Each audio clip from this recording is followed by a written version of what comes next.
Through darkest dark, I'm pushing through. Through the end, I'm reaching you. Though they keep saying that my baby is gone, I keep on loving you. For my love's the light, holding you tight, holding you tight. And they can never take that away. I'll change the story where it's saying there is no one left to love.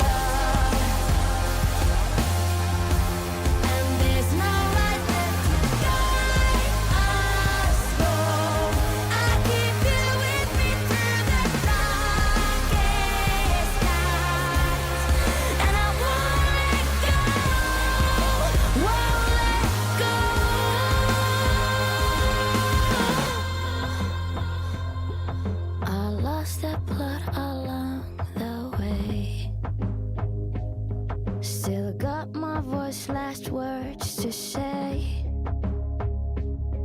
I'll change this story so it's saying when there's no one left to love.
Peggy 18.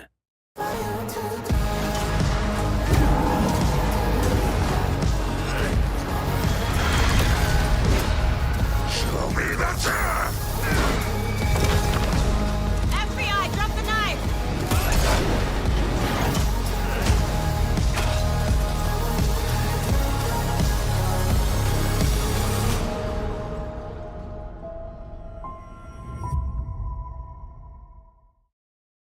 Peggy 18. The saga experience that takes place in the Pacific Northwest is only one part of this experience. The other side is us returning to play as Alan Wake and revisiting a location not only from his past, but also from Remedy's past.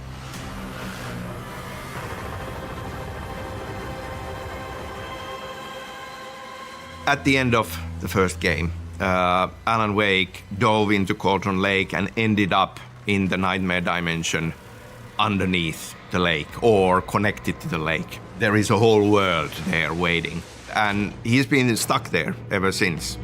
It's a nightmare reality based on the person's subconscious. For Alan Wake himself, he's gone back to a place from his past. New York, this fictional version of New York, has a certain magic to it. It's this archetype of a big city. To me, that feels like the right place. He is a writer from New York City. A lot of his books were these gritty, noir, grimy version of New York City. And so we're starting to see this almost replica of his own internal image of New York start to build itself around him. There's a lot of history that's happened there from a narrative experience related to his wife, Alice. There will be characters that turn up in New York that kind of are connected to some of those books that he wrote as well. The New York we refer to is an echo of the hard-boiled crime noir city present in the Alex Casey book, which is the novel written by Alan Wake. Another place to use in this story. We only used the very old school graffiti from the 70s and the 80s, and we kind of came up with our own version of it, which has a bit of a twist of like horror and nightmare. So we created something that we call nightmare graffiti. If you pay attention to details, even the smallest sign has something to say to you. And we want to create the feeling that the dark place is talking to Alan and the player. It's sort of a surreal, ever-changing, ever-modulating dreamscape. We want to make the player feel uneasy at all times. He has learned a lot. So we come back to him, and in some ways, he is the master of the supernatural now. Is he better off because of that? No, quite the contrary. And that to me also is a big part of the horror of it. Like he's really, really lost and really, really struggling. For him, it could be 1 or 1,000 years. He is just in this room with a typewriter, and that's his world at this point. He's just writing and writing and writing and working through a way out, like trying to find an escape through the only tool that he has, which is writing. Saga is fighting for her life while Alan is fighting for his own sanity. It's really about like paranoia, confusion. Will you take the risk of revealing the shadow even if there is a monster hidden behind? In the Pacific Northwest, playing a Saga, I feel there's more of an ebb and flow. Or at least it will feel that way to the player. They'd come back to Saga as a part of the game and feel maybe a little bit of relief. Not to say that the Pacific Northwest doesn't have its own dangers, because we definitely do. To me, Ilkka Villi, the physical actor of Alan Wake, and Matthew Poreda, the voice actor of Alan Wake, that is who Alan Wake is. There was never any question of Alan Wake being portrayed by anyone else. This is how it works. Ilkka will paint a picture, and then he'll send it to me, and then I'll paint a little bit on the picture, and then I send it back to him. There's this kind of collaboration that we do, and it's very rare that you see us in the same place together. It's singular, and it's ours. Did you write these pages, Mr. Wake? I'm trying to remember it. When we were making Alan Wake 1, we always used to say that he's terrified but cool. I don't think that a lot of the coolness is left. He's in deep trouble. There's no escape. You will never escape. You will drown here. You are stuck in a loop. You don't have a clue. You are lost. There's a humanity to him that you're going to see in this game that you didn't get in the first game. There's a depth. We have a great show for you here tonight. Hi, my name is David Harewood, and I'm playing a character called Wallendor in Alan Wake 2. This is my talk show in between with Wallendor. Alan Wake is here. Alan Wake, one of my all-time favorite writers and guests on the show. He seems fairly affable and friendly and fun, but as the story develops, I think you get an idea that Dor is not quite the person who he seems to be. As an actor and a gamer, it's just really cool to be not just in a video game, but to be in a video game made by who I think are probably some of the best video makers. Their storytelling is fantastic, and some of it's really dark. As a writer, you're always thinking, well, my stuff isn't good enough. Is this, going to actually work? And I think Alan is getting that feedback in a much more tangible and consequential way. It's interesting taking your own profession and applying it as a threat to a character. I know you from somewhere. You've just forgotten again. We're in this together. Don't worry. We have been working hard to make sure that Alan Wake 2 is a very satisfying continuation to Alan Wake's journey. It is not the story that you would expect, but in my opinion, it is the better for it, and you will be surprised, and I hope pleasantly.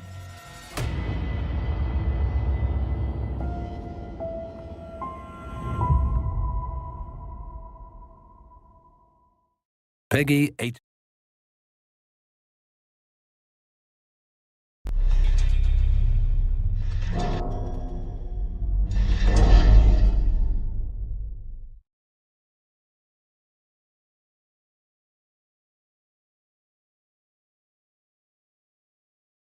Weird. Yeah, now we're not. No. Okay. I said fuck, are we muted? Just so that no one would miss this. But yes, hello, good time zone, everyone. Welcome to the Dark Place. This is the last of our dev streams before we break for the summer. In case you are new here, this is a series of streams where we go deep into the development process of Alan Wake 2 and talk to some of the devs who helped make it happen. Today's episode is about the Dark Place, as I said, so there will be spoilers. So if you haven't finished the game, leave. And there will also not be news. So we are here to talk about Alan Wake 2, nothing in the future. When we will talk about stuff that is to do with the future, that will happen not here. All right, in the future. So I'm Vida, I'm the Senior Community Manager at Remedy, and I am here with 3 lovely people who will now introduce themselves. In whichever order you like. So tell me who you are and what you did on Alan Wake 2. Well, since I'm the closest, yeah, I can... Admir Burnić. I was a level designer on Alan Wake 2, specifically Dark Place, but also a bit of the real world, but mostly Dark Place. The master of puzzles. Yes. Yes. And my name is Nazareno, and I'm lead environment artist on Alan Wake 2. And well, my team and I take care of everything related to the world building. So we do 3D models, we do texture, we create architecture for the game. But we also take care of everything organic, like the forest. So we create the landscape, material. And I think overall we are responsible for the final image, overall the image composition of the game. And we do work closely with these gentleman level designers on the game. And hey, I'm Dimitri Giacoletto, and I've been stuck in the Dark Place for 2 years and a half. I worked on some missions, some combat, some puzzle, some Dark Presence chase, and yeah, I worked with. But you escaped the Dark Place, so you made it. I'm in a Dark Place stream, so maybe did I really escape? True. Yeah, I don't know. We're still stuck, maybe. We are stuck. You'll never escape. No. And I've already seen some folks in the chat asking questions. We will be taking questions toward the end of the stream. I will say it with my mouth when it is time to write your questions, so be ready. It's going to be about an hour into the stream, half an hour before the end of the stream, and of course there's another person joining us in the Dark Place. This is the man behind the curtain. It's Julius. Hi, chat. lot of love in the chat, please. Okay. See. Yes, he is the reason that these streams run. So let's. I want to ask, why are we wearing sunglasses? Whose idea was this? Nazar, was it your idea? Because it's finally summer in Finland. That was a really disappointing. Yeah, that was very disappointing. What's the real answer? Maybe Dimitri can tell a bit about this. One day you came in our room with sunglasses and you said, "Hey, let's do a picture." Because it was for one of our colleagues actually that couldn't work on the game anymore for personal reasons. And Nazar arrived with sunglasses and for the whole team, like I bought sunglasses for the whole Dark Place team. Okay. He was working in the Dark Place with us. Yeah. And so we did a commemorative picture with all sunglasses, and it stayed. Yeah, and what was a thing every morning sync. It became a thing to wear sunglasses. Yeah. So every morning we would talk about the game and like what we need to do, and then we're all wearing sunglasses. And it's a bit of like team building thing, and also you work in Dark Place, so you need dark shades. So that you have the right perception of the lighting, or what? Maybe just to get in the mood. Okay. There's some line in the musical lyrics that maybe it's a hint to dark shades. Oh yes. I see. Some dark shades could never save the day. Oh yeah, there we go. Exactly. They got it. Exactly. So I want to ask, like, what is something that how do we start with? How do you, Dark Place, weird dimension. From all of the devs that I've spoken to, everyone has said, you know what, I'm not going to be the odd person. I'm going to keep them on. Everyone has said that developing the Dark Place has been challenging, and developing elements that are in the Dark Place has been challenging because you are dealing with a shifting nightmare dimension that relies on dream logic and stuff. So I want to hear, like, from the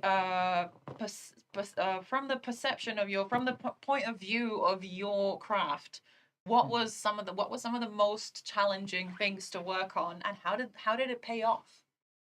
I think for me it was because I was especially early on when I joined the project. The Dark Place was still very much like early in like prototype stages. And we were especially interested in like trying to figure out like how the puzzles work and how they play out. And for me, I know what I struggled with the most was kind of finding that balance between like something that's grounded, but also kind of feels like this nightmare of Alan Wake. Okay. And I think because like the very early prototypes I had ended up being like feeling too whimsical. Okay. Too magical, almost like there's something from Harry Potter. It's like but it was very hard to find that kind of sweet spot between like this feels like a nightmare, but it's also kind of grounded. And Can you tell me about some of those early prototypes? Like what was the creative direction, I guess, you were going in? How did it end up to Harry Potter, and how did it go from that to being? So there is actually, I think we might have a video. Do we have a video? Yes. It was the, right. let's see. It's the INO5 rooftop puzzle. Is it the Admir puzzle? Yes. Are you the master? Why are you called the master of puzzles? So, if I may, the Admir puzzle is not this one. There's many Admir puzzles. Okay. So for some reason he named it Admir puzzle, and for every puzzle I was doing, it became just Admir puzzle 1, 2, 3, 4. I see. And but I think you were like one of the first level designer who like prototype so much and then start clicking and like going to like right direction, and then it was like, oh, this is going somewhere. Exactly, because it was very tough because it was always kind of like we had this mechanic of the light shifter, but we didn't really know how to use it in a puzzle. Okay. And it was very much it was me and Adam Persson, which was and also he was there with me on Dark Place and like the early prototype stages. He worked on the POC as well. Shout out to Adam. Yes, he is one of our level designers as well. Extremely talented. Yeah, and he did like a really good job as well setting up the like a lot of the core pillars of what Dark Place is like today. And so can you explain what are we looking at? So so this was also kind of using different mechanics. So this is the the seamless teleports Okay. we see here. So also kind of experimenting how we could use it in a way where players didn't feel disoriented using them, because that was like a huge issue we had in the beginning. Is like players would often go through these seamless teleports, end up somewhere else, and had no clue what just happened. Yeah.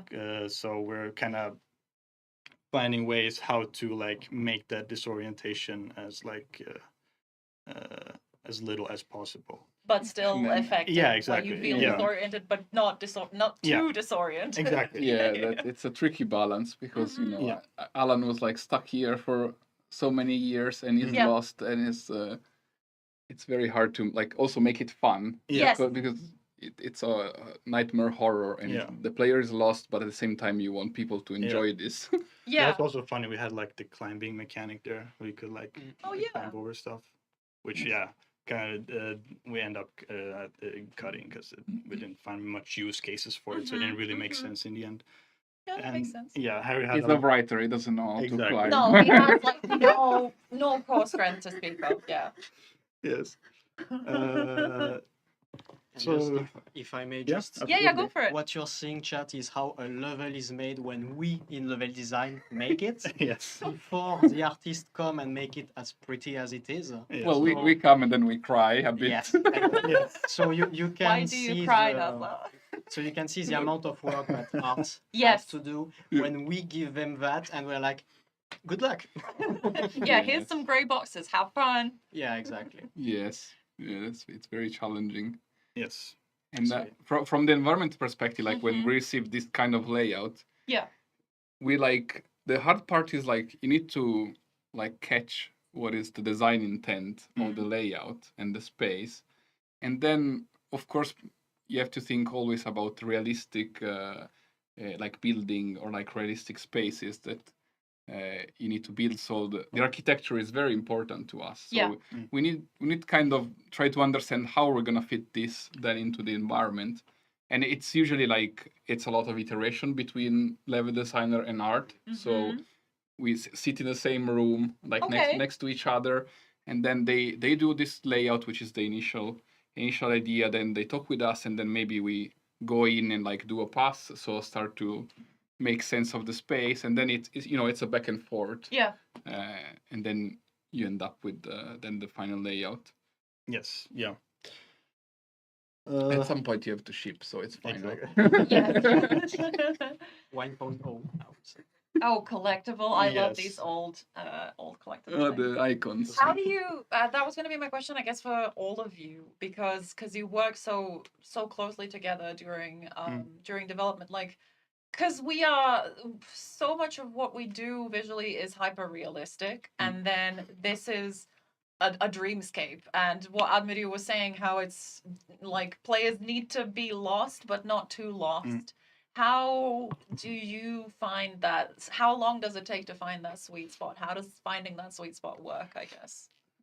Just throwing shit at the wall until something's fixed. It's really like this. So this is like the sorry, Dimitri. So this is the door, which was like we spent so much time on. Okay. So in the beginning it was me and Adam. Like this was wildly different from what it is here. Okay. Like it started off with. You were literally walking from like one rooftop, and you would walk in through a door, and you end up on another rooftop. Okay. And that way you would like get closer and closer to the hotel, like with every rooftop.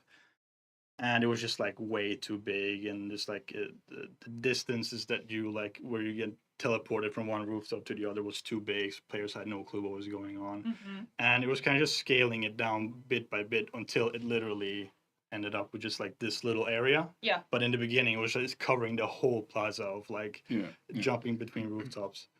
And yeah, it literally felt like I was going crazy doing it. It was just banging your head against the wall. Okay.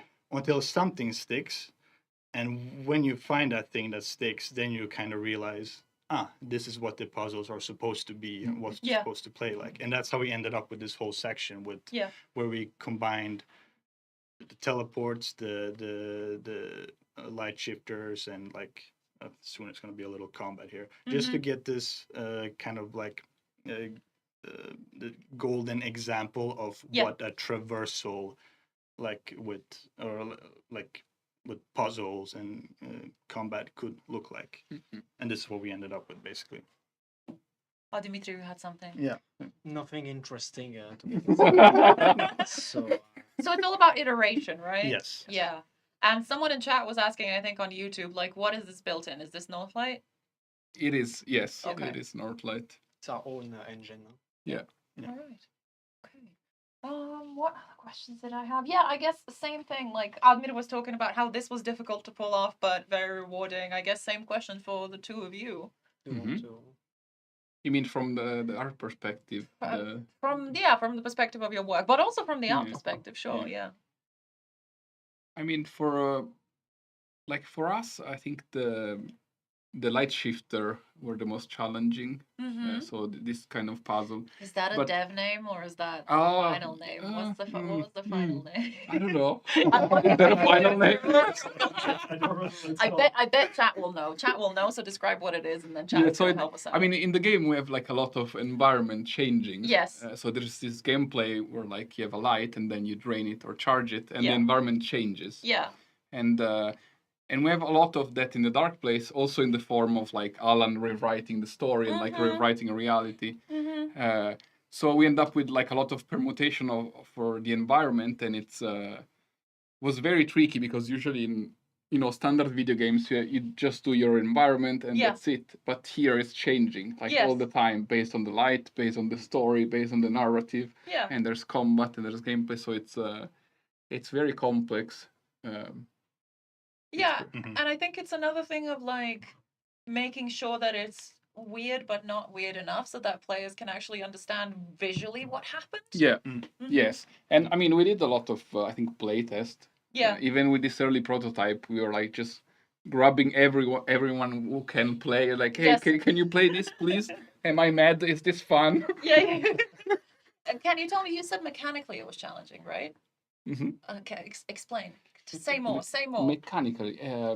I mean, from a technical point of view, I think, for example, if we talk about the reality rewrite, so it's a thing that Alan can rewrite the story. Use the plot board, and then you swap the plot element, and that's mean that this, but for Alan, and that's mean that every time we add a new story, the environment around Alan is changing. Yes. So that means in one space we need to have at least 4 different versions of propping. So we need to spend a lot of time on this scene. And the propping is not just for the environment, but it's also lighting, it's also audio. It's each craft end up working on this scene. So you're doing 4 times the work. Yeah, it's 4 times the work, and it's very complex. There are a lot of dependency. So as soon as you want to move a box, you have to ask 4 people. Can I move this box, please? So on that side, quite challenging. How does it feel now that it's done? Are you happy with the final result, or are you just glad that it's shipped? Like if you could George Lucas it and go back, would you, or would you just leave it? That's a very hard question. And I don't know. I was thinking when we shipped the game, like the game was out. I've been working on this for like more than 4 years. Yeah. And like all of a sudden, it's out. Like I'm done. So I felt empty. Yeah. Like I didn't feel anything. Like the first week, I had like no emotion. I've heard that as well. I've heard that from a lot of people. Yes. You're like, you're working on it, and then it's out, and you're like, oh. Yeah, exactly. Okay. And so it took me a while, and then I think I played it after 1 or 2 months, and it's actually, in my career, I think this is the first game that I played, and I was like, it's not so bad. It's fine. Okay. It's okay. Progress, that's good. What would like going back to how a fucked up nightmare dimension works? What were the level design pillars, and what were the environmental design pillars like? What were the leading ideas when it came to designing the space that you needed that were like absolutely necessary? Dimitri would know this. Yeah. I think it was kind of hard to find because we had some main pillars. But the thing is that for Admir and I, it was our first horror game. So we had to find the good things. And when we made propositions, sometimes it was good horror, but not Alan Wake horror. Okay. And Mhm. not even Dark Place horror. Oh, interesting. Yeah. So sometimes there were some propositions for example, for the fade outs. Mhm. How do they behave? What do they do? And sometimes we had feedback like, it's too zombie type monster, not fade out. So we had to make a lot of trial and errors on that to identify what are the things that could make you always be at the top level of tension. Still with jump scares, but how can I explain that? Not really jump scare that rely on a heavy mood. Yeah. Like you are always scared and you are always on your nerves, and that's something that we took a long time with Admir to find, and even towards the end, me to be honest, I wasn't really sure that it would work because the bad thing about working on a survival horror game is that you're not scared at all about your game because you know everything about it. Yes. And you use debug light. You can use it's a light to have way more light than what you had when you played. I was very scared when I was working on the game. I get scared very easily, so Yeah, that's fair. it was not easy to work on this game. How was it for you, Admir, working on your first horror game? I don't know. I feel like most things, I just kind of go in with not that too much expectations. I know we had a bunch of reference games and stuff, but I personally didn't really do too much research. Kind of just went into it and just be like I don't know. Let's just see what works like in the moment as I'm working on it. Yeah. So I was just kind of taking things as they went. But do you watch a horror movie? Like, do you like horror movies? Not that much. I love horror games like Alien Isolation, Oh, okay, Silent Hill, and so I mean, So I you have guess, some reference. Yeah, I have some sort of references, but I can't say that there was anything like in particular that I was kind of like drawing inspiration from. But it was kind of challenging, as Dimitri said. Also, like trying to stay away from the cliche of like jump scares and working more with like the mood and stuff like that.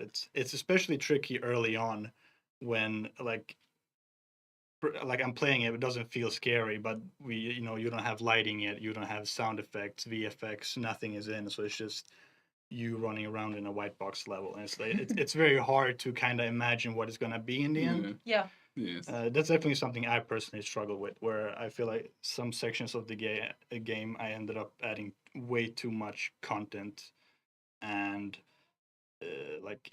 and relying less on the mood and just more like mechanics like every few minutes, just because it was hard to imagine what it was when you didn't have everything that makes the mood in place. Is that something that gets ironed out through playtesting, or is it just through iterating, throwing spaghetti at the wall? Dimitri has his hand up. Yeah. Don't throw spaghetti. I have a small trivia about that because Let's that's go. also how it works.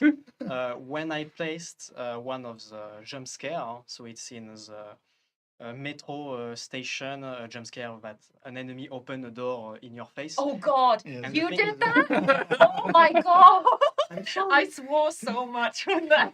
But that's the thing. Us, when we implement it, we know that we implement it. But, Yes. And I want to give them a huge congrats. The QA team, they don't know when we implement jump scares. Okay. And I remember that when I implemented this one, the day after on the general channel, there's someone who did post a message like, "Who did put this jump scare?"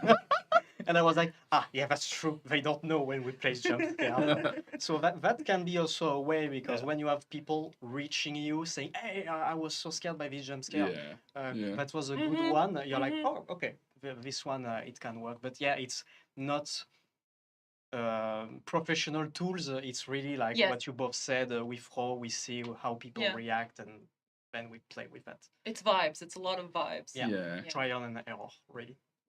That was, to be fair, that was a good jump scare. It didn't feel cheap. It felt, but it felt so like, oh, of course this would happen here. Yeah, there was some preparation, having a fake Yeah. fade out before that you Yes. hear. Then the tension go down, and we never played with doors before, and then you have that. So you're like, okay, I'm gonna take care of all the doors now, and that never happened anymore. So Yeah, we were still doing jump scares. It was just a matter of kind of like easy, like not have a jump scare just for the sake of jump scares. Yeah. But like you have to build up for it, and I think that was a really good example of like how we did. Yeah. At least one of them. I was gonna ask about the dark presence. Can we talk about the dark presence? Yes. Because actually, no. Wait. Do we want to go back to your QA anecdote? I want to briefly mention another anecdote, which is the Dark Place whiteboard, which is probably my favorite thing to come out of the Dark Place room. And I have been waiting for a very long time to show that to the public because it was in the room for like a very long time, right? Yes. And it was so funny. Right, I need to squint. So chat. Well, actually, I'm not going to explain it. One of you explain it. Who invented this? Yeah, who invented it? So, if I remember, yeah, it's Timothy who one day took the whiteboard and did write the first 2 once, and then after that, we liked the joke and we began to write things, and yeah, so that was all the ways how Alan could escape the dark place. And what's funny that I don't remember who that was, but I remember that sometime you just had someone not working in the dark place, entering, writing something, and then leaving. Oh, I remember I did that. This is an older picture, so I don't think it has mine, but I think I came in, I was like, what is this? And then I wrote, stop being depressed. Yeah, there were many versions. Yes. I think the other half was like filled up as well. Yeah, but at least we have. There's a favorite. Was a favorite there that's not in, but it was Ask Ansi. Explain Ask Ansi for the uninitiated. Who is Ansi? Ansi is the lead technical designer at Remedy, and he's kind of I don't know, like Yoda. Yeah, yes, Yoda. Yes. Like a one-man army of sorts, and he just kind of like. I don't know how to explain. He's just like he's the person you go to when you want something fixed. When you have problems. Yeah. Yeah, the company would fall down without him. Yes, exactly. Yeah. Good problem solver. Yeah. Yes, he's a problem solver. Yeah. So yeah. And the person who started it was Timothy, who's also a technical designer. Yes, technical designer. Yeah. Working with Ansi. Yes. Yes. So everything's linked. Yeah. Did we ask Ansi how to escape the dark place? I don't know. Did we? We should. Yeah, we should. We should, and we should film it and put it online, I think. But yes, the dark presence was gonna be my actual serious question. So from talking to like audio, from talking to level design previously, from talking to like every department, I'm like, what was the most difficult part of the game? And everyone's like, the dark presence instantly. Yes. So since this was your guys' department, let's watch some videos about the dark presence. Which one do we want to watch first? Oh, I know 2 dark presence chase sequence. That's ours. That's ours. This is very old. Okay, explain to me what's going on. Let's chat what we're seeing. You want to? You can go ahead. Okay. So yeah, that was the first version that I did of the dark presence chase there. So you can see that there's way less things than what you saw in the game. But yeah, the idea was that I just had that small room with just a train in the middle. And so I tried to have multiple ways to play with the dark presence and the player. When I saw the train and it was a safe spot, I was like, okay, I don't like that, let's break it. So that's why in the... Yeah, because you could go inside and I was like, oh, that would be cool if you believe you're inside something that is safe and actually no, the dark presence don't like that. So you can already see some of the skeleton prototype of the dark presence chase as it is. So yeah, there was darkness barrier that has been replaced later on Nadza's advice by the wooden barricade that is like, yes. I don't remember that. I remember. So yeah, so there were all the questions of okay, how do we make sure that the player goes into the safe haven? Yeah. How do we make sure that a lot of questions. Yes. So many questions. So many So many questions. I think it took me like 1 full month of iteration. Okay. From there to the next version that we are gonna see after. Oh yeah, so you could see that normally you had because there was this idea that I wanted to have a darkness barrier that you break. And that's crash. the game crashing. So you have the real gaming live effect chats when you record a video and then you have a bug, you die and you have to fix the bug and re-record the video later. And it was at the end, so I was really like, The romance of game development. That's what happened. Oh my god, I still remember these hot texts showing up on screen. And this is a new version of it. This is a new version, I think. So Yeah. this is the one I did. I think I did 10 versions of it with a lot of iterations, and that was the last version before we began to work with art on it. So you can see there are some differences, and and in there was my first prototype of the camera that will because I really wanted to have, when we have this QuickTime event, to have the camera looking at the dark presence, destroying the train and coming slowly towards you. Yes. So here you can see a level designer made change of camera. It's perfect. Thank you. Beautiful. Yes. So yeah, you can see the differences and between the first version and the 10th version. Yeah. This is kind of very close to what it shipped, because not very close, not very close, but it's a similar kind of flow, right? You're in the. She means the written, don't worry. She means the written, not the art. But that's a really cool thing, because for the chat you can see how our things, when we finish to work on them, then we give the hand to art. And like Nadza said, after that it's a huge work of back and forth between art and design, because you'll see there are some differences. We were supposed to go below train, and later it became the tunnels that you know in the final game. So we still have the I'm crouching, but made in a different way, and that was an art feedback, like, hey, let's make it that way. So you can see the things that stayed and the thing that thankfully art made better. Yeah. So, and we can see the old visual design for the echo scenes. Yeah. Yes, and the murder site. So what was the trickiest thing to figure out when it comes to, we can watch another one, INO5 chase sequence? Yeah. Was that whose was it? It was Admir's. Yeah. Oh, yes, of course. So this was like, so actually there was, well, let's see, I can watch this one first. There's another one as well, with like even earlier versions of like the Dark Place chases that we prototype. But so and this is the hotel one, and this is the first version that I did back then, and so it was much less linear. Well, it was still kind of linear, but it's not as like, we don't have the thing where Wake sprints away from Dark Presence. Yeah. So a Dark Presence spawns and you're then surrounded by a bunch of fade outs. And back then these fade outs had this sort of mechanic where they would trap you in place. I don't remember what they call it. Tethered? Tethered? Yes. I think it said. Yeah. Tethered. And so I was playing with this thing where it's like the Dark Presence was chasing you, but at the same time you have these fade outs trying to trap you in place. That sounds so stressful. It's very hard, yes. It's very hard. Yes. We still have some of that in the final version. Yeah. So I mean, the layout in the final version didn't really change, because like the layout of the hotel, but it's just like what the Dark Presence chase became in the end is like much different. Yeah. But Well, also looks like a police car coming from the blue lights and red.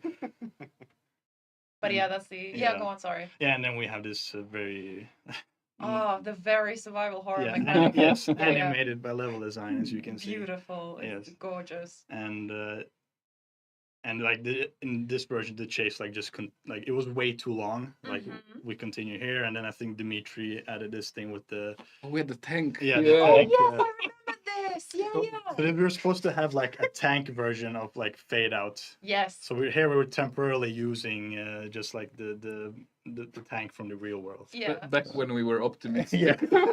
So, fun fact, this Yeah. is where the jump scare for the kick in the door was birthed, Mm. because Yeah. I wanted to have the tank destroying the doors when Yeah. we were next to it, and then we killed that Oh, yeah. the enemy and the Yeah. door, and so I recycled it to somewhere else. Yeah. Okay. I think it was the same thing with the Oh yes, the beam that he was gonna lift up that we saw earlier. Mm. That was lifting out of the way from the door. It was the same thing. We ended up using that in the I know too. I know 2 chase. And so yeah. I was gonna ask at what point. Sorry, were you gonna say something? No. At what point? Because this is quite different than what we Mhm. ship with. At what point was it like, no, this is not working. We need to change this to something different. And how was that? How did you reach that final? How did you decide what that final thing was gonna be? In this, I think it was just a lot of like as certain mechanics, like the enemies like tethering you into Yeah. place. Like some of those mechanics were, I don't know exactly why, but like they were being it just didn't work with the game. Yeah. And we ended up removing them, and then which kind of affected this sequence. Uh-huh. And I think, in generally speaking, also like from testing, the more linear these chase sequences were, the better they play tested with the players. Okay. Well, there we go. Yeah, 2023. yeah. So this is like the last version where, like, with every iteration, just became more linear and linear and linear. It was the same thing with the one Dimitri was working on 902 as well. It just basically worked better. It's like It's less complex. Like if you reduce exactly. complexity, then it's easier to work with also. Like from a technical point of view. Yeah, Yeah. and Okay. also it's these scenes usually require a lot of like VFX, Yes. destruction, Yeah. audio. Yeah. So it really required like the full team to dedicate Yes. on this sequence. It's almost like a movie cinematic in Yeah. a way. So they're very hard to build. Also, we would talk. Oh, sorry. Please continue.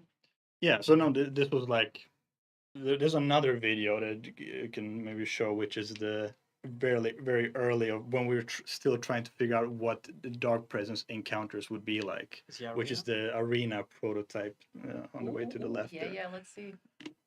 And this was like super early.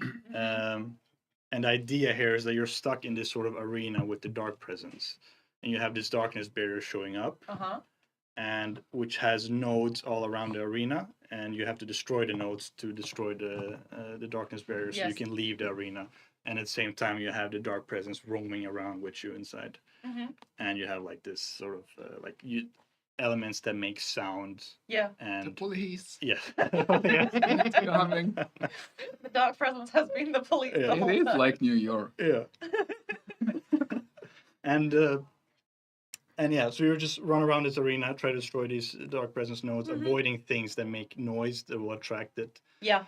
And it's It's and- almost like a semi-stealth kind of section. Exactly, yeah. Okay. And in the end, it just didn't really work that well, like with the thing what we were going for. It's in the big picture scheme of things, it just made more sense in the end to just make it more linear. And this, So Yeah, we were talking about that actually before we went live. Let me just check on the time. We are good on time. And I asked like, because Dimitri, you were talking about like, can we talk about how we changed the dark presence from early to the way it was when it shipped? And I said, yeah, absolutely. If you can explain to me. Yeah, because basically the idea was that dark presence will have two different states. There will be the linear state that are now in the game, and that was that state that Admir was working with, which was inspired by Mr. X.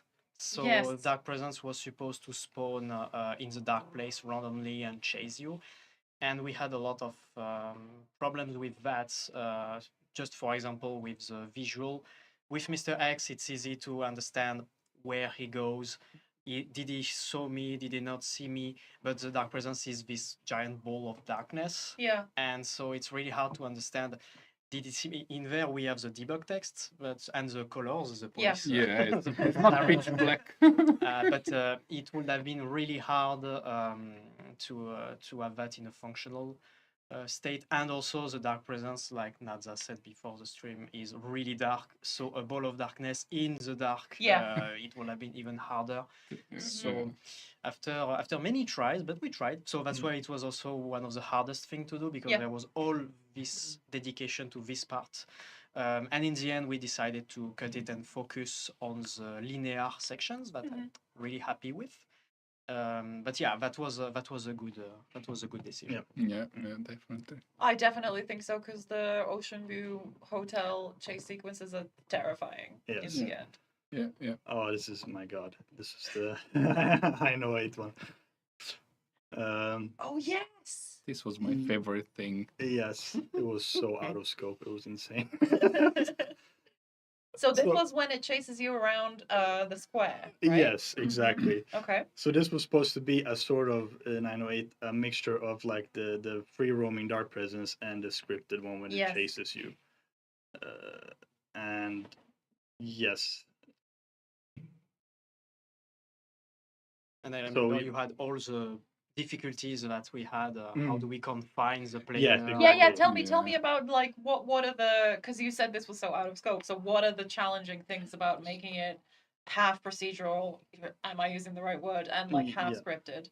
Well, the problem here is like you don't want the player to stray too far from the area. Yeah. So then you're like, okay, how do we stop the player from? Let's put darkness barriers here. Let's put them there. But at some point, it starts feeling forced. Like it doesn't come natural. That it feels very gamey in a bad way, where it's like there's this darkness barrier that's clearly stopping me to leave because the designer wants me to. Yeah, because the video game doesn't want me to go exactly. here. So. That was like I think one of the biggest, the most difficult things here, and then we have this. You'll see soon the car wash. Oh yes, the car wash. Yeah, I remember the car wash. Where we wash the darker presence. Yes.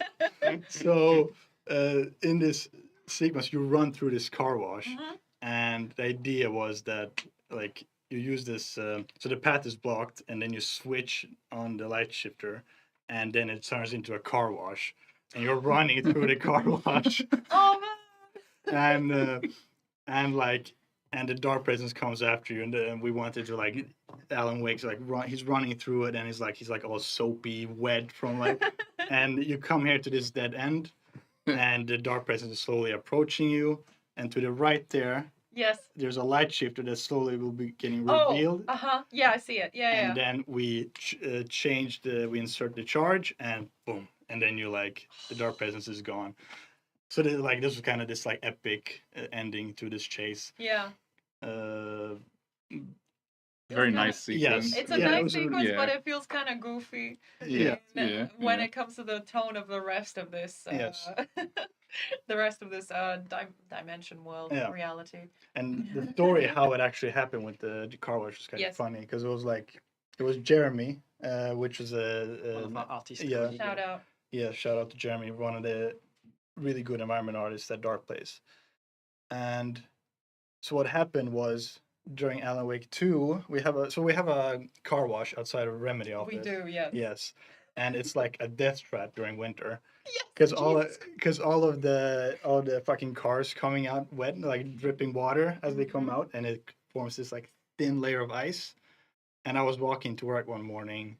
I slipped on the ice and like I sprained my ankle, and I ended up like working remotely for a week or two because I couldn't get to work. And I came back and Jeremy was like I thought of you, so I made a car wash. It was a revenge. Yes, and as soon as I thought, as soon as I saw the car wash, I had this like yes, because we were at the time we were like trying to find a way to have the dark presence chase work with 908. Yeah. The initiation 8, sorry. That's fine. And it was just like I had this moment of like a light bulb moment. Yes, we're gonna run through it with the dark presence chasing. I had it all in my head. It's like there's gonna be like water flying everywhere, and you're running through, and but yeah, all very extremely expensive to do. Yes, very expensive. Somehow people heard it. I thought they were gonna just shut it down, like that's insane, but they were like, yeah, sounds cool, let's do it. But eventually, you know, it didn't pan out that way. It was like, too expensive, out of scope, and we just found that in the end, the mission would just worked better without any dark presence chase. Yeah, we did keep the car wash as far as I Yeah, remember. we did. Yeah, we have So we kept the car wash, but just ripped out the inside, so there's no actual car wash. Doesn't stuff wash in- anything. Yeah. So now if people wonder, oh, Remedy, how do you make these games like that? We have accidents, and then we put what traumatizes us into Spain. So other than the car wash and the way that we changed the way the Dark Presence chases, what were the biggest changes from concept to final product that the Dark Place went through? Well, this is a very expansive question, so we can answer it bit by bit. This one is for Nazai. Yeah. Yeah, that's all. Let's go. But I mean, I think from a concept point of view, I think it was very clear what we wanted to do Yes. with the Dark Place. So we knew that, Alan is a writer of crime fiction books of Alex Casey. And so we wanted to recreate that kind of world and that kind of like atmosphere. And that was like set from the very beginning. Yeah. So we took as our reference was always, you know, the New York of the 80s and the 70s. We watched a lot of like the Scorsese movies, like Taxi Driver. So I think from the very early concept, the direction was set like very good from Sam. So it was like it wasn't that challenging actually to, you know, understand what the directors wanted. It was very challenging then to build it. In what way? It's Because you said you were trapped in Sam Lake's Dark Place. I watched your GDC talk. I was. And yes. And because in a way we wanted to create something like original and like we wanted to create this feeling of this world which is real but it's not real and it's built from memories and what Alan remembers. So we use a lot of like archetypes of big city and like all this I mean New York is like kind of in our collective memory because you know you visit New York, you watch movie of New York, so you have your own version of New York, and we want to create this fictional version that also fits the narrative.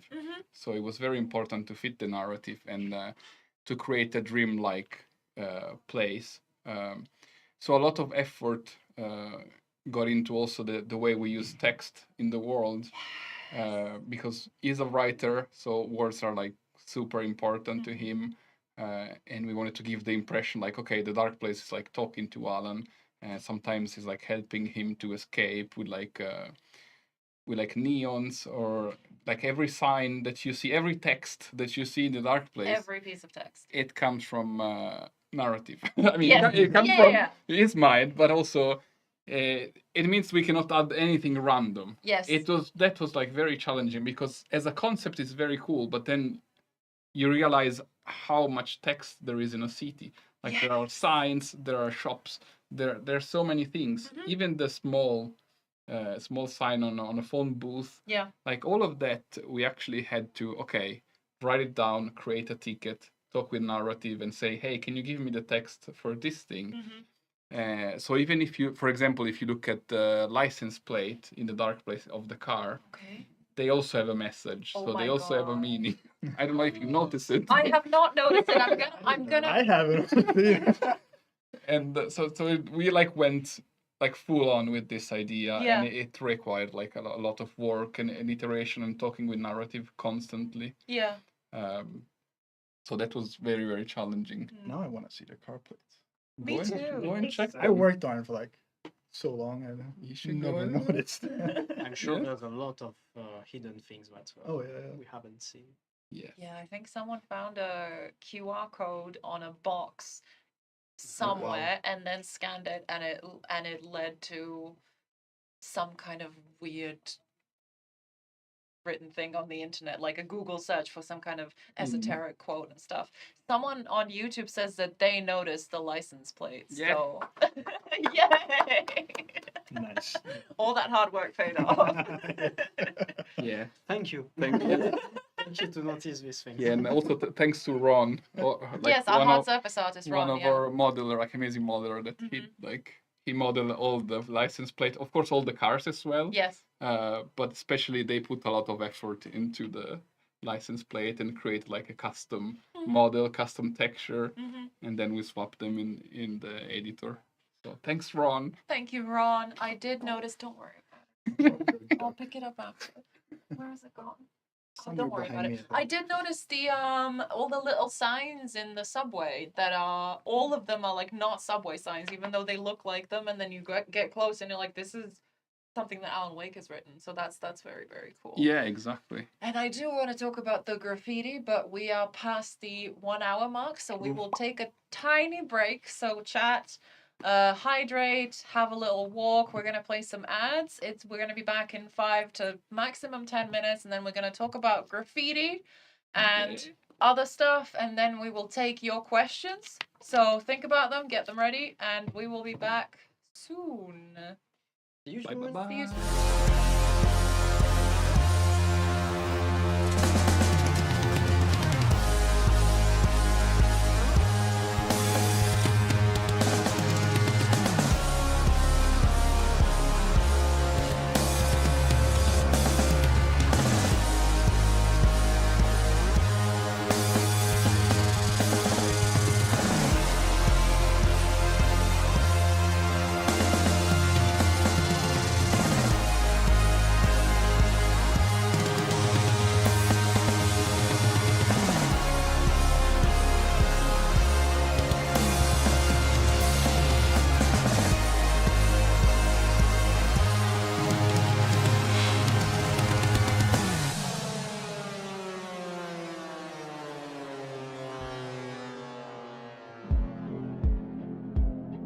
Through darkest dark, I'm pushing through. Through the end, I'm reaching you. Though they keep saying that my baby is gone, I keep on loving you. For my love's the light, holding you tight, holding you tight. Take that away. I'll change the story where it's saying there is no one left to love, and there's no light left to guide us both. I keep you with me through the darkest nights, and I won't let go, won't let go.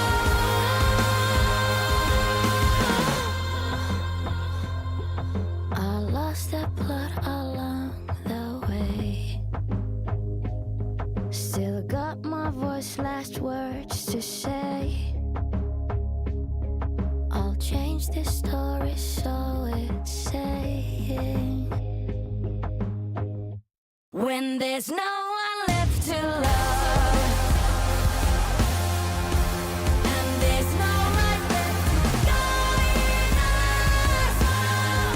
Still keep you with me through the darkest night, and I won't let go, won't let go. Yeah, there's always you to love. There's a spark of light to guide us.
Okay, when we are unmuted. Welcome back, everyone. Welcome back, YouTube. Welcome back, Twitch. If you just joined us, we are here talking about The Dark Place with Naza, an environment artist, and Admir and Dimitri, who are level designers. And where we stopped off is graffiti.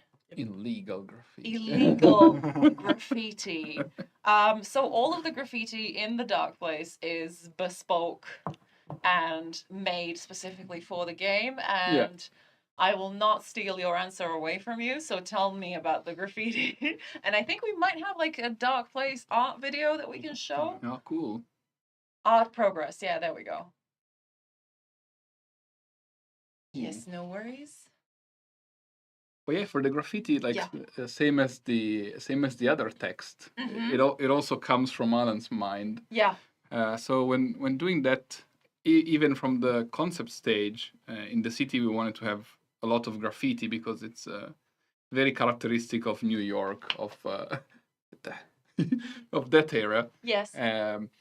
So I was like, okay, we need to make graffiti, and I really love graffiti. Like I grew up making graffiti. Okay. And I try to like rowdy streets of Italy. Yes. Okay. So like I really liked that as an art form. Okay. So I think for this New York, I was like, okay, we need to make some nice graffiti, and also at the same time, it's like an homage to the graffiti of the 80s and that area, which is very iconic. It's almost like as a archetype of a city. Yeah.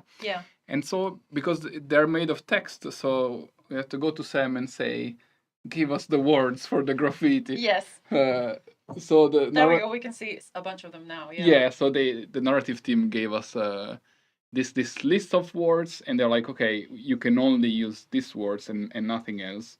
It actually took few months to get those words, but we finally got them. Game development, that makes sense, yeah. And then, we did hire like a graffiti artist, which is based in Berlin. Yeah. It's called Irvin Suimuri. And so we collaborated with him, and we had a brief and like talking to him about the game, and like we want to create this like horror graffiti for New York of the 80s, and you can only use these words. So this artist is of course is a street artist, so he also like graffiti a lot. Yeah. And he's like, yes, this is my jam. I can do it. Were you guys friends before, or did you like scout him for this job specifically? No, we're friends. Okay, yeah. It's actually my best friends. Oh, And lovely. We grew up together making graffiti. Oh my goodness. And then he became a real artist. So now So did you? I moved boxes, but and in a way it was easy to work with him because I know him very well, and it was easy also to iterate and to talk about the style. This is what we want to do. So I pitched the idea to Sam and Janne Pulkkinen, the art director, and they're like, okay, you're the expert of graffiti, we trust you. I love that, honestly. And so as everything in our game, we want like real artists to do the asset and like work for the game, because the art, it needs to be original. So he created this graffiti in the real world, actually in Berlin's on some walls, and then some other media like big paper, and then we made projected decals, and then we went on board, like put graffiti everywhere in the city. We wanted to use this like maximalist way of like showing the graffiti that are like everywhere. It's like a nightmare, and like the words are like talking to Alan. So I really wanted to cover the city with this graffiti. So the asset needed to be very good, because we're gonna use it everywhere in the game. Yeah. And that's how we made the graffiti. They are incredible to be honest. They are. Really cool. And he the managed different techniques that he used with the dripping paint and stuff. It's really cool. Yes, and he managed also to do different styles. Usually each artist has his own style, but he actually channels many personalities and create a lot of different. And even he made all the dripping stuff with blood that you saw in that video. He made all of those and more like the horror leaking graffiti for the cult. It was very cool project. And this is the cinema. This is the cinema. Yeah, these are some of the environment. How did you decide when it was time to stop putting trash on the trash? 'Cause there is a lot of trash now. When we began to have a player blocking himself into them, I guess. Yes. We began to have a lot of jiras about that. Okay, let's reduce maybe. Actually, we used to have more. Like the first version I did, I went 100%. Like there was like trash everywhere. No middle sliders on the trash. Yes, and then talking a bit with Janne, like during a review, it's like maybe this is a bit too much. I was like, no, it's not too much. So we did dial down. Just trust me. Yes, but I think it was good. It really gives the vibe of like a dangerous city, and it's like full of details, and it's so scary. We talked about environment art. We talked about the stuff that changed the most. What changed the most with regard to like level design from the early concept phases to the end? Well, all right. Well, I mean. Also, Naza, if you have something to add that we haven't covered. Yeah, because yes, go for it. So I know in the original POC for Dark Place. POC is. Proof of concept. The proof of concept for Dark Place. So proof of concept is when you go, we can do it. Here's the proof. Yes, exactly. That we can do it. Here's a playable thing, right? Yeah. So I didn't work on that. Okay. It was, if I remember correctly, it was Adam and Anne-Marie, the lead level designer, and Adam, which was a level designer. And I remember playing it when I joined Project Start in Dark Place, and it was very different from what we have now. It was like much more action oriented, and I don't think we even had the plaza back then. No, and yeah, the first build we made was like a simple layout. So it was like a city intersection of New York. Yeah. And we wanted to create something small and then try all the ideas of the Dark Place in this layout and experiment. Yeah, and I remember the gameplay was very much about like the combat was so much more fast paced. Okay. I would almost say, to me, it felt like almost more similar to the combat of the first Alan Wake. Right. You have a lot more enemies, bigger number of enemies coming at you. Yes, and that I think was the main difference. Then we transitioned to something I think that was more similar to what they were doing in the real world, which is fewer combats but more impactful combats. Yeah. And in the end, I think that was a good direction to go. So, but yeah. See. And I mean, I think this proof of concept that we did in the very beginning, it was our playground to test the different mechanics. So in there, we test the light shifter, we test the reality rewrite, we test the combat. So that was very good because we had a bit of time to experiment, and also we failed a lot because we created so many prototypes and half of the things does not work, and it's like, okay, but at least after that, after having like a playable build, we were able to identify the main theme of the Dark Place. So we had the light shifter, we had teleport, and then we have this kind of combat. So it was a bit of trial and error, but it was very good. And also we were supposed to have portals. Kind of have portals. Yeah, I mean we For- have The teleporting, right? I mean, yeah, that's the cheap version that we got. But I think the proof of concept, it was kind of like, okay, you need to prove that you need portals. Let's. Julius has his mouse over the traversal prototypes. Let's have a look at that. I don't know. Oh yeah, okay. So this was. I think that was. This was not from the POC or anything like that. Okay. This was actually also one of my prototypes for. Right. This was part of the around the same time I did the one at the rooftops, which again was proving kind of how to use light shifters together with these we call them seamless teleports. Yeah. And that's where when you go through the door and go somewhere else. Yeah. How was that to pull off from a technical point of view? So I think that's what pain, a lot of pain. Sorry, that was a very loud laugh. I'm sorry to the mic. I think that's what and Natsa wanted was referring to when he said portals, because I think initially it was supposed to have like actual. If I remember correctly, there was like talks of having almost these like portals from the game Portal, where you literally you have a doorway and you can actually kind of see the other environment that you're going to teleport into. Yes. But I don't remember why. Eventually, it's like it just didn't work out that way, and we ended up with these more teleports where how you get teleported is basically you enter a space where you have no line of sight to the outside behind you or in front here. Yeah. And at the middle point, we just teleport you to the identical space somewhere else. So, and it was a much easier way to do it. I mean, it had its own issues with art and lighting and stuff like that, because the two areas that you would teleport in between needed to be like perfectly identical, so you didn't see any like themes. Exactly. Otherwise, you would just see like you would see small changes, which was like really annoying sometimes, because you had to be like perfect. It had to be pixel perfect. Really. Yes. Pixel police. Yeah. So it was the pixel police. It was very it was very simple teleportation technology, I would say, compared to what we initially wanted. Yeah.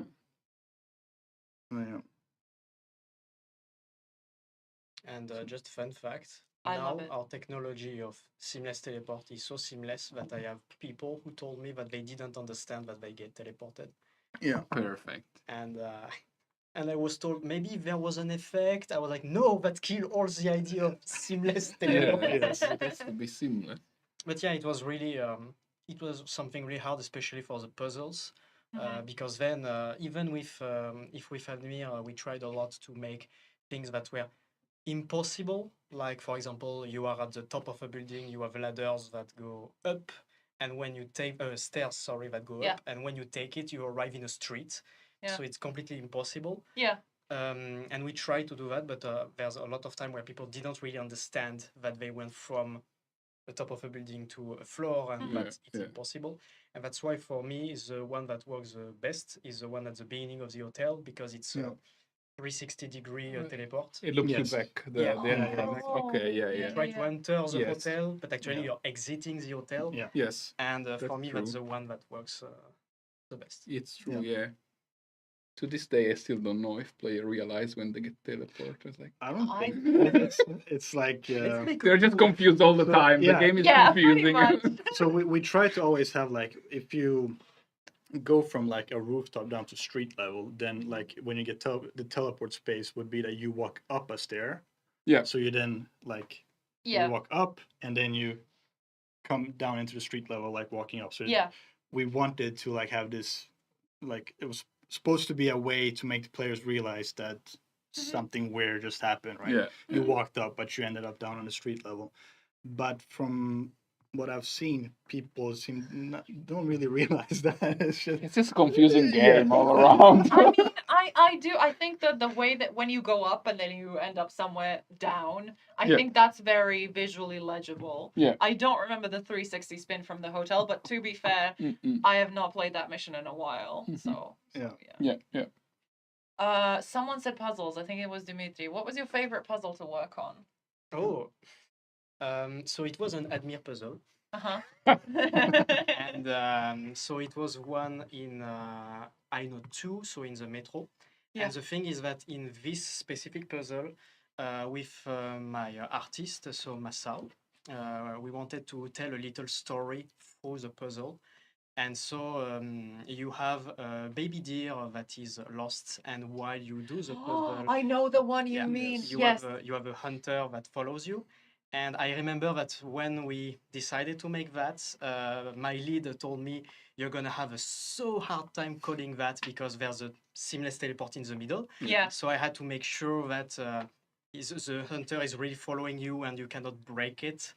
And I told to my lead, if this ends just in a video, like the 10 details of Alan Wake 2 that you haven't seen, that's okay. And that video appeared, like, this detail will break your mind. And I was like, thank you to the people who saw it. Nice. I've seen a lot of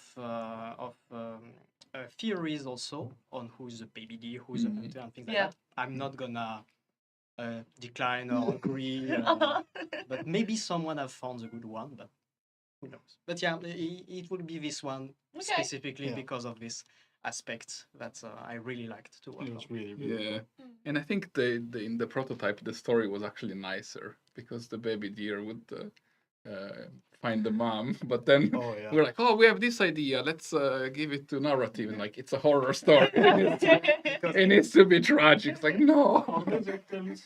Only victims, yes. Because the first version, there was a mom and you had to bring the baby to the mom. Yeah. And then we were told he has to die.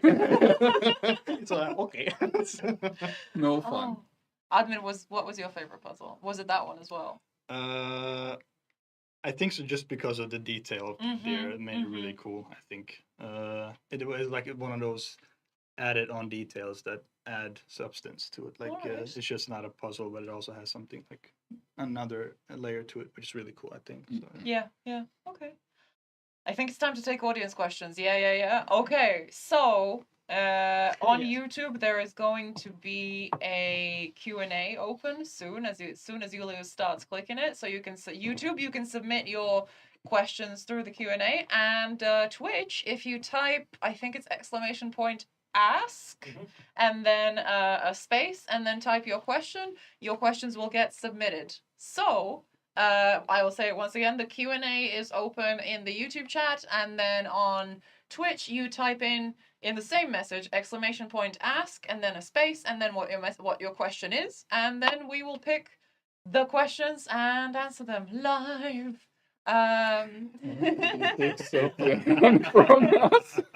That begins when. Oh, I wanna read this one from Lost in the Neverending Night on YouTube. Do you think each of you could survive being stuck in a dark place? Have you been able to adapt and not go crazy? I will answer for myself, absolutely not. I would go insane immediately. What about you guys?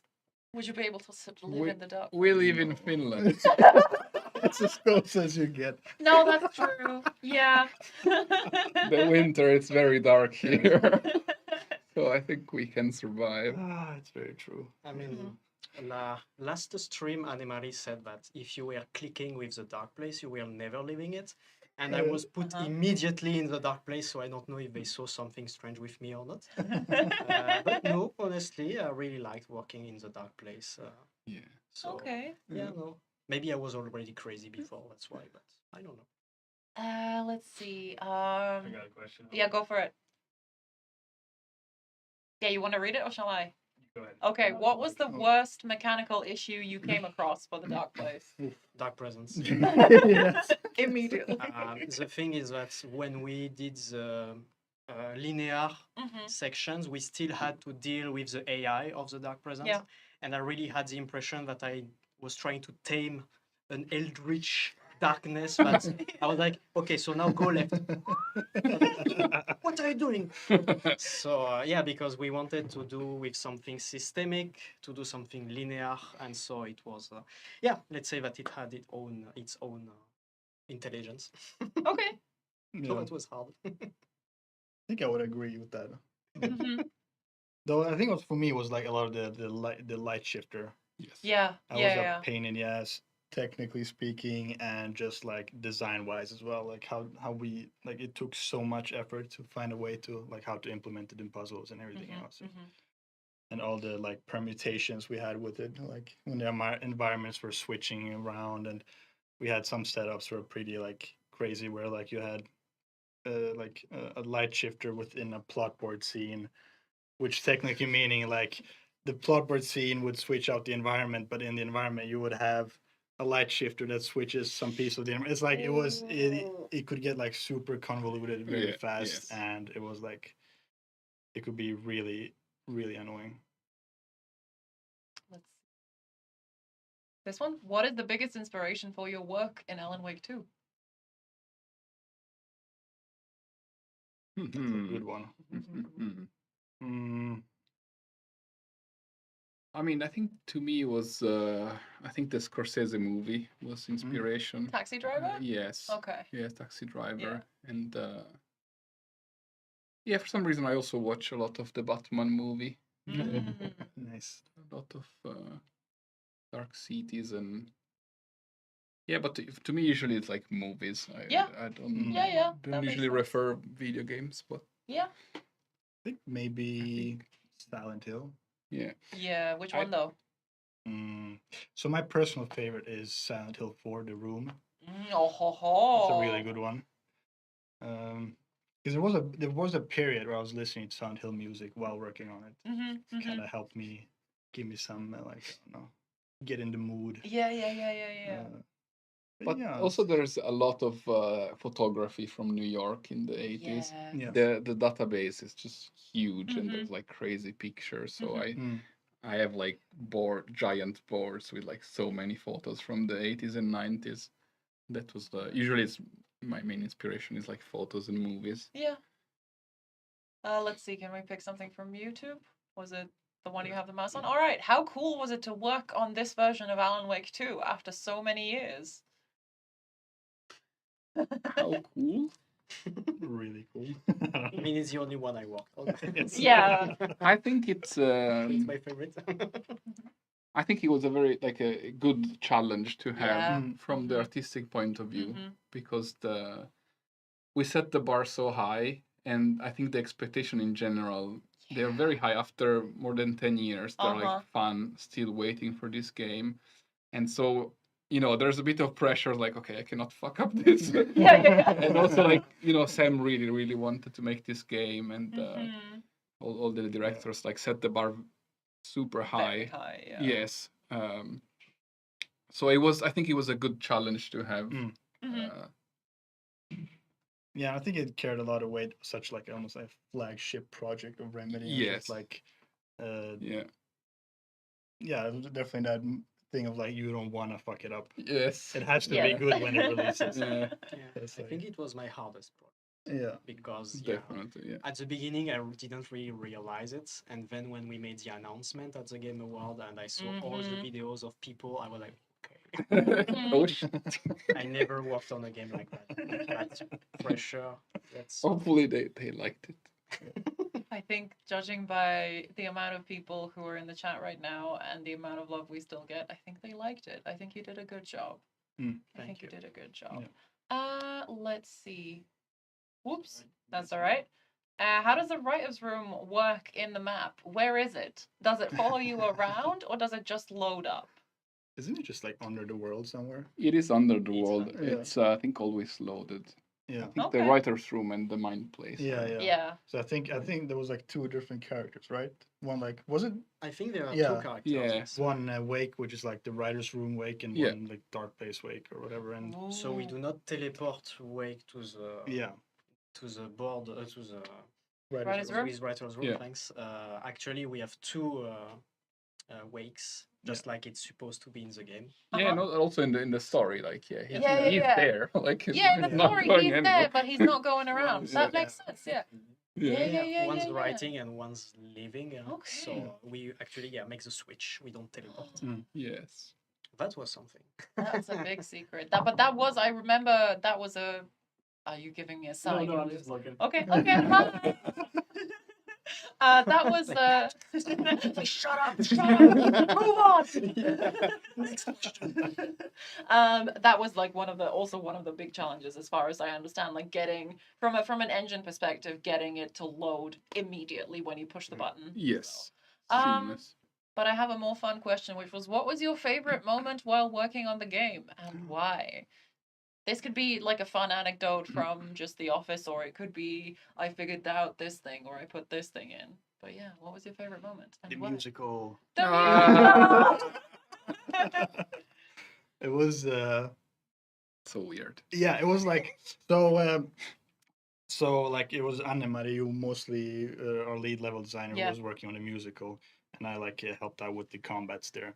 And it was one of those missions where the initial versions, looking at it, it was just like when you didn't have to really have like a song there, and you didn't have all those like the video, the videos playing, and it was just this weird, like you were playing and it was like, I don't know what this is gonna be in the end. It's just like I have no idea what they're like, what Sam has in mind, what Anne-Marie has in mind, but yeah.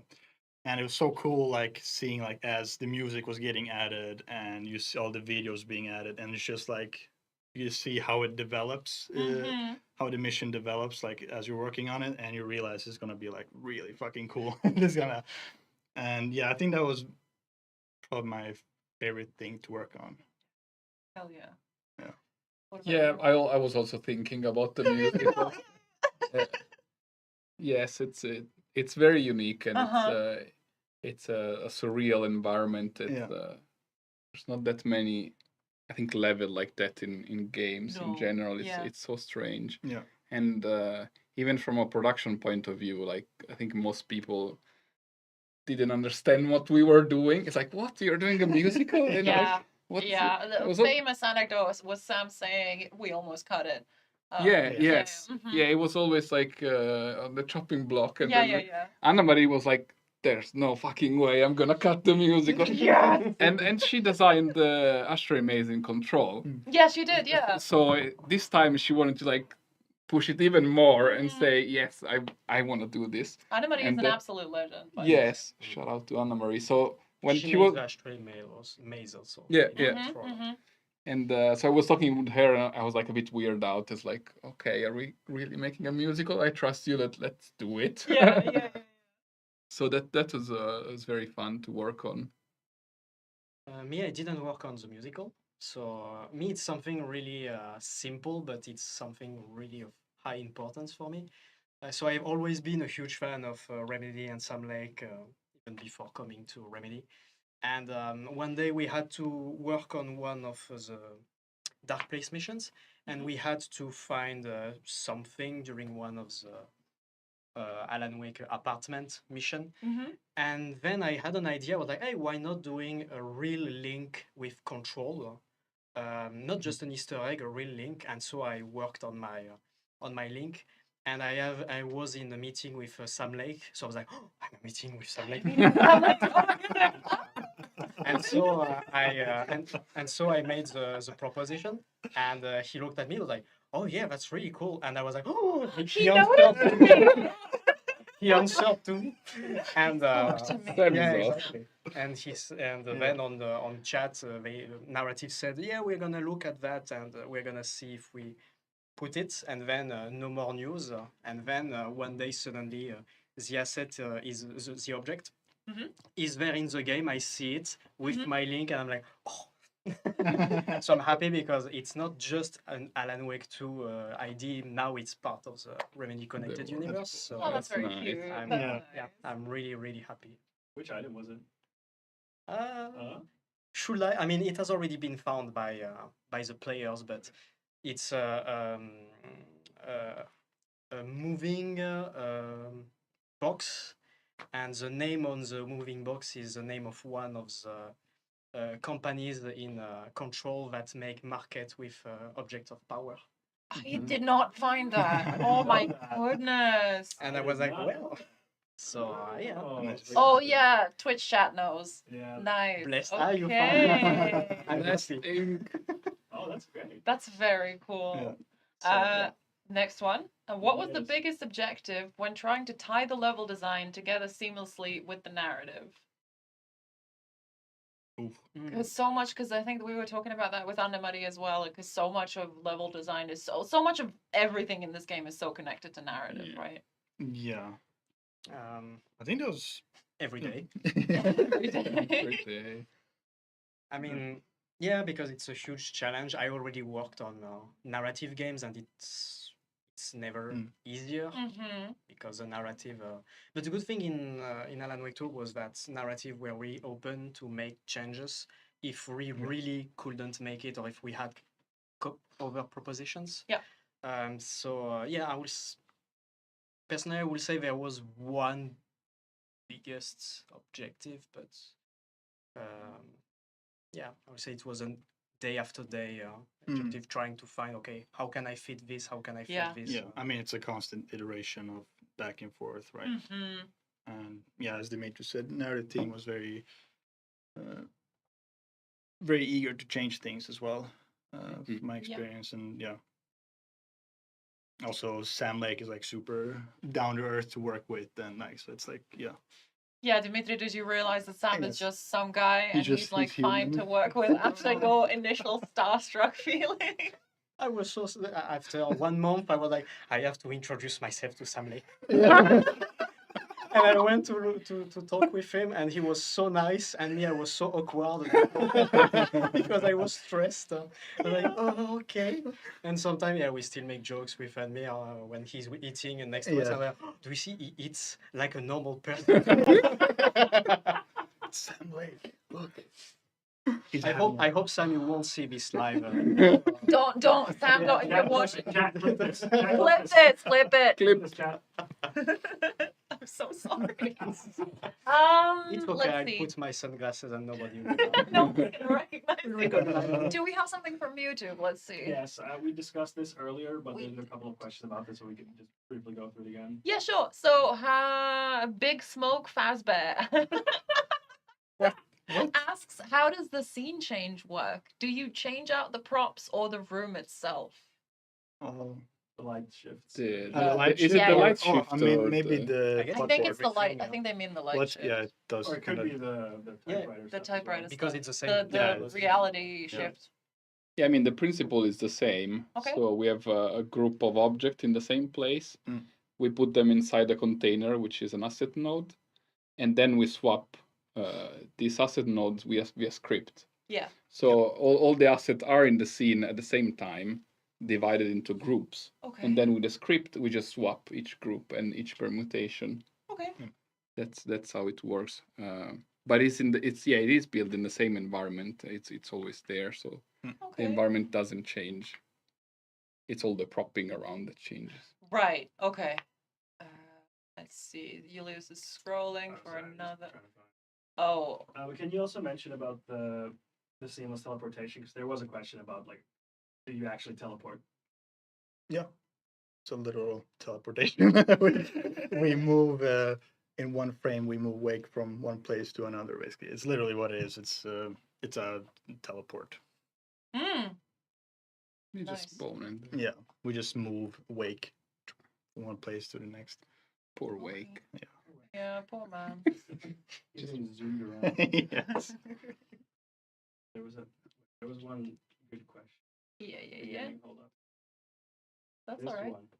Oh my goodness. Yeah, I actually want to know this as well. What are the toppings on the pizza at Nazareno Pizzeria? In case you don't know, the deep lore is that Nazza, as an Italian, is incredibly passionate about pizza. Yes. And there's no pineapple. There's a lot of toppings Okay. in the Nazareno Pizzeria, but Okay. there's only one that it's forbidden. Pineapple. And it's pineapple. That's fine. Yeah. Can I get like a puttanesca but with cheese? Yes. Okay. Yes, that's okay.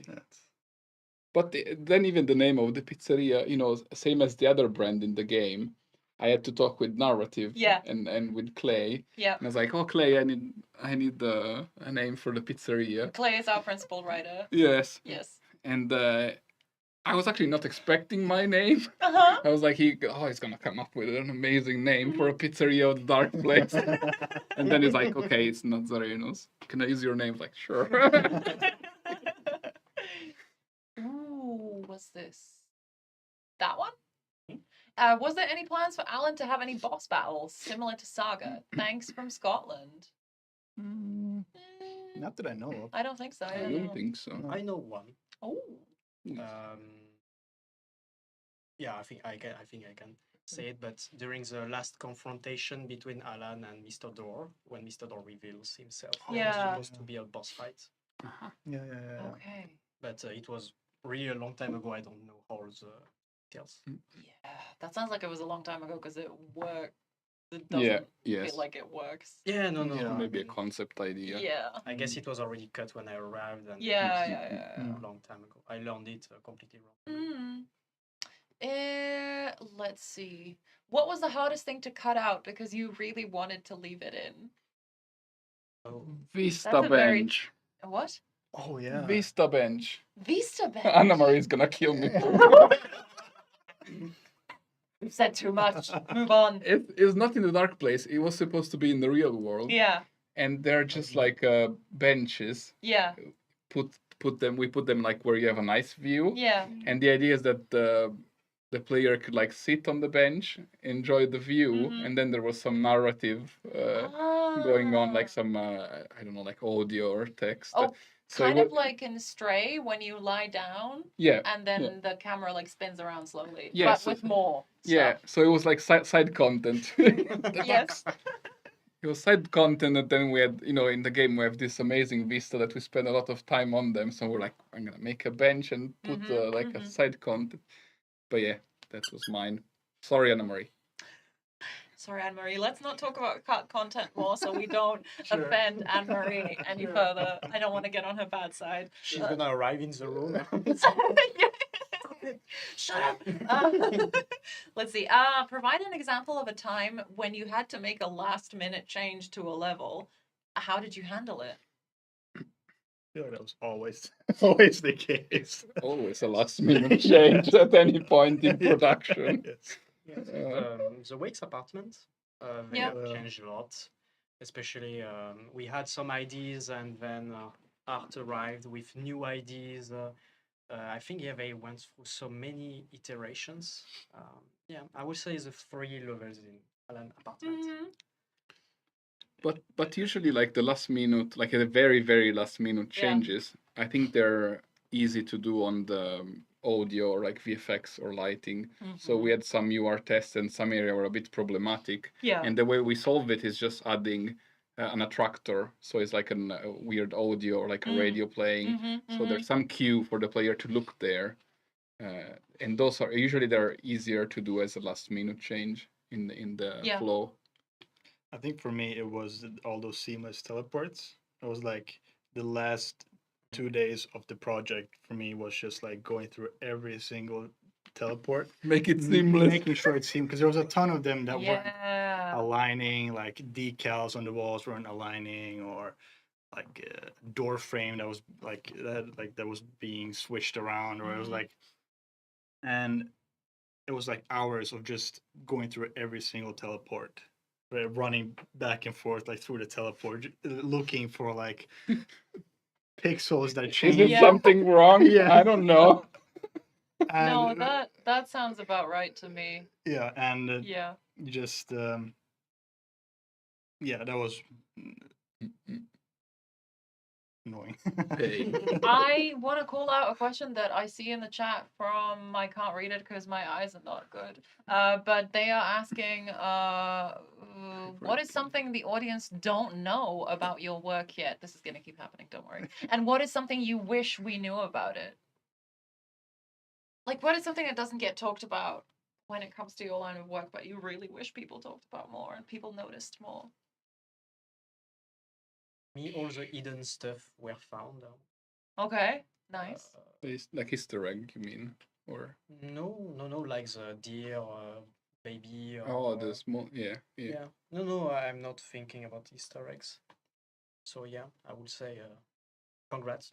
Yeah. on everything. Just like small details that about your craft that don't get talked about often. Admir, That I kind of know. thing. Okay.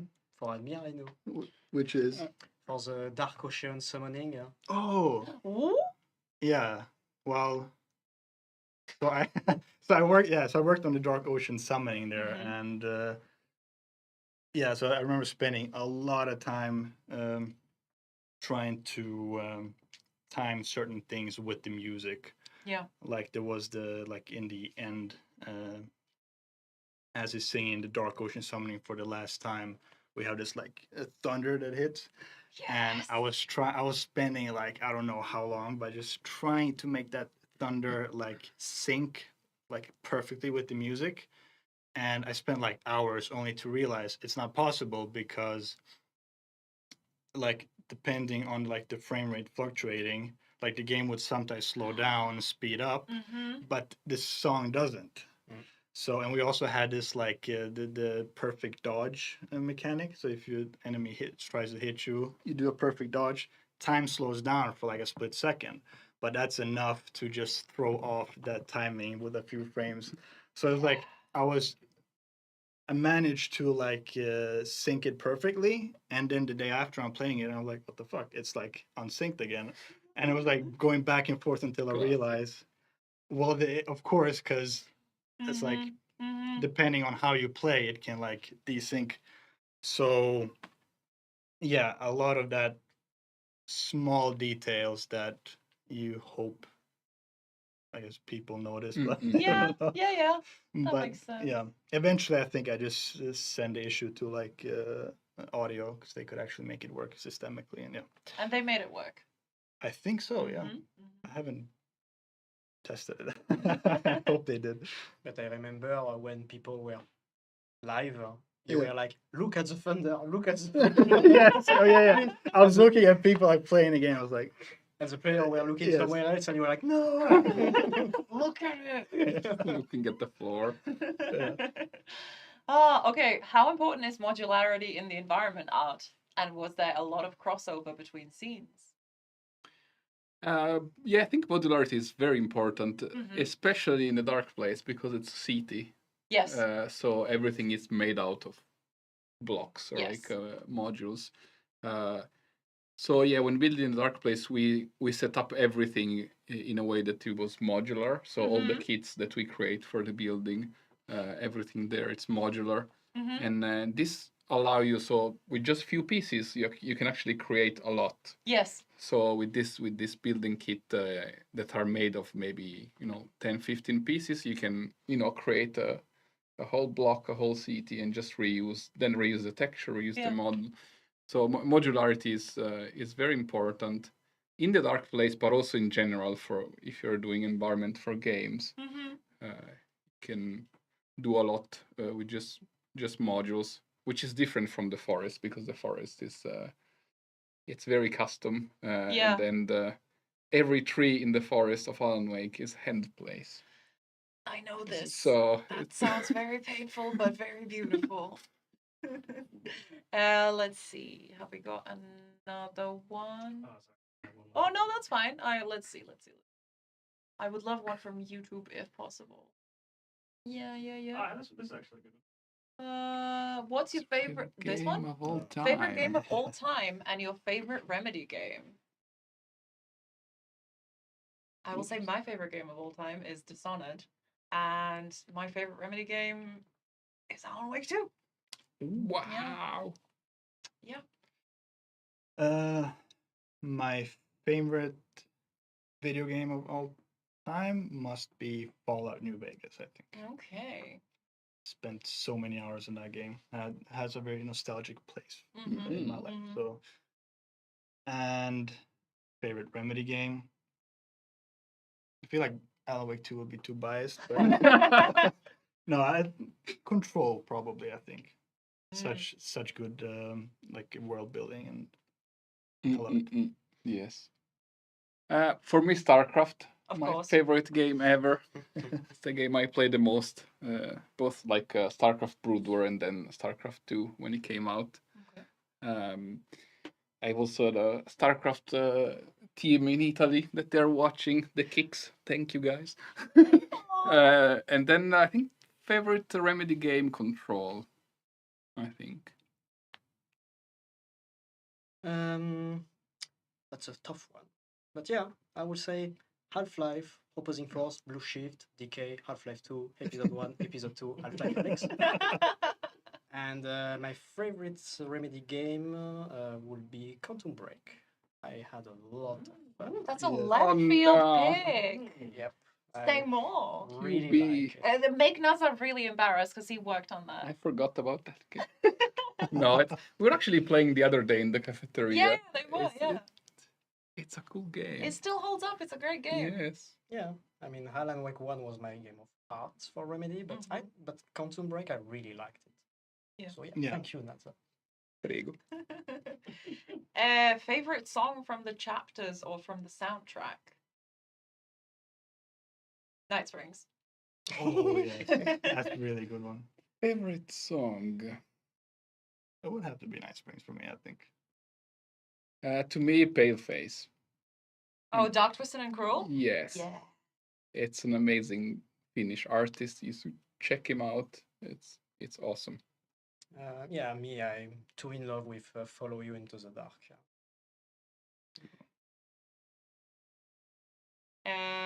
That one, Julius?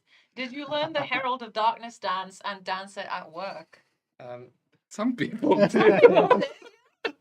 Yes. Why do you look at me like that? Do you want to do it now? Do it now. I wasn't alone. I don't remember it. And I wasn't alone. Huh, Admir? Oh yeah. Wait, you know it as well? Not really. I was kind of looking at him doing it. And I was looking at him doing it, so... It did not. Yeah, Sam wasn't happy. Disappointed. Yeah. No, we have to learn it for a TikTok. I think we all have to do like a flash mob or something. It's easy to learn. It was designed to be easy to learn. Let's see. We think we're good. Yeah, I think we're good. You think we're out? Yeah. I want to do one sweet one for the end. Okay. Let's do something if we can. Something from YouTube. If there's anything. If not, I'll pick something from Twitch.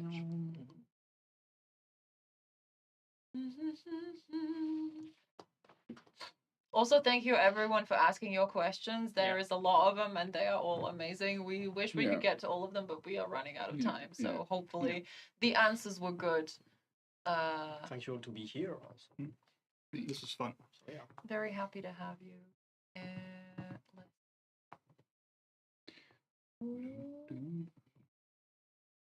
And you can watch all of our I'm gonna vamp while Julius is doing this.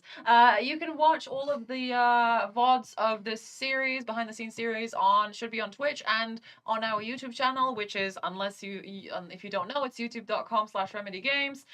We talk about the Pacific Northwest, we talk about the Dark Place, we talk about combat, we talk about What else did we talk about? What Pizza. lots of stuff. Pizza. Had Yeah. a pizza question. Cinematics, audio, sounds like that. Okay. Final question Space is opera. yeah, from Spooky. If you could make a scent themed after the dark place, what would it smell like? Rain. Yeah. Yes. Nice one. Rain. Okay, I think that's gonna do it for us, chat. Don't leave. Perfect answer. We are going to raid someone. If you're on Twitch, we are going to raid. I think it's !raid message for the raid message. And YouTube, thank you for coming. Thank you very much, everyone, for watching, for chatting, for your lovely comments, for all of your interesting questions. Thank you, Nadza, Admir, Dimitri, for coming. It's been very fun in this very sweaty room. It's hot. Oh, that's okay. Yeah, and that's gonna do it for us for this series of streams. We are gonna take a summer break, and we will be back after the summer. But yeah, if you're on Twitch, we are about to raid, so I see chat is ready. And remember, no pineapple on pizza. And thanks a lot for all the love that you expressed, because that means a lot for us. Yes. So yeah, Thank you. Thank you a lot, honestly. All right. Thank you. Thank you. Ciao. Bisous. Ciao. Back to Bisous. Bisous. Hey, that's French. That's French. No. I'm back in the dark place now. We're not. We're going.